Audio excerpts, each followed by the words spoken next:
નર્મદા જિલ્લામાં એક કરુણ ઘટના બની, જ્યાં દીપડાના હુમલામાં ધોરણ 4નો નાનકડો વિદ્યાર્થી મોતને ભેટ્યો।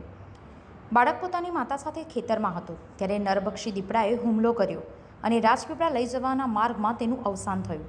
આમ આદમી પાર્ટીના નર્મદા જિલ્લા પ્રમુખ નિરંજન વસાવાએ પરિવારની મુલાકાત લઈને ગંભીર આક્ષેપ કર્યા છે। ફોરેસ્ટ વિભાગ આદિવાસી વિસ્તારોમાં નરભક્ષી દીપડાઓને છોડી દે છે, જેનાથી વારંવાર જાનહાનિ થઈ રહી છે। તેમણે સરકારને પીડિત પરિવારને યોગ્ય સહાય આપવા અને દીપડાને તાત્કાલિક પકડવાની માંગ કરી છે। આપણે ભરૂચ જિલ્લાના ઉમરલા ગામમાં જે કોલિયાપાડા ગામ આવેલું છે, ત્યાં ગાડી એક દુઃખદ ઘટના બની છે। એક ખૂબ જ શરમજનક અને દયનીય ઘટના છે। આજે એક 11 થી 12 વર્ષનો છોકરો જે ચોથા ધોરણમાં ભણતો હતો, એ છોકરાને આજે દીપડા દ્વારા, જે માનવભક્ષી જે દીપડાઓ છે એ દરેક વિસ્તારોમાં, ટ્રાઇબલ વિસ્તારોમાં ફરી રહ્યા છે। વારંવાર જિલ્લા પ્રશાસન હોય, વહીવટી તંત્ર હોય કે ફોરેસ્ટ વિભાગ હોય, એમને રજૂઆતો કરીએ છીએ, પણ તેમ છતાં પણ એમના પેટનું પાણી હલતું નથી।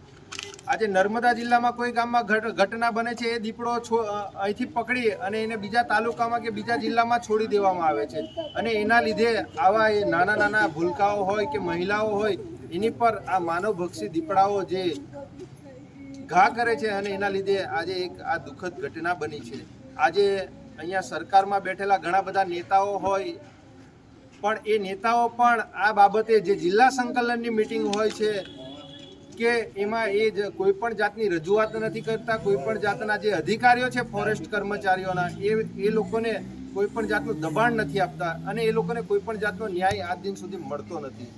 એટલે અહીંયા આજે છેલ્લા 12 વાગ્યાની ઘટના છે, 11-12 વાગ્યાની, પણ તેમ છતાં અહીંયા ગાડી અત્યારે 3 વાગ્યાનો સમય છે, એક પણ ફોરેસ્ટ કર્મચારી અહીંયા ગાડી હાજર નથી। આટલી મોટી આ દુઃખદ ઘટના થઈ, પણ ફોરેસ્ટ કર્મચારીઓએ ખરેખર અહીંયા ફરજ બજાવવી જોઈએ, પણ તેમ છતાં પણ આજે ફોરેસ્ટ કર્મચારી અહીંયા હાજર નથી કે કોઈ વહીવટી તંત્રનો કોઈ જવાબદાર અધિકારી અહીંયા ગાડી હાજર નથી। નર્મદાથી અરબાઝ ખાન, B1 ન્યૂઝ, વડોદરા।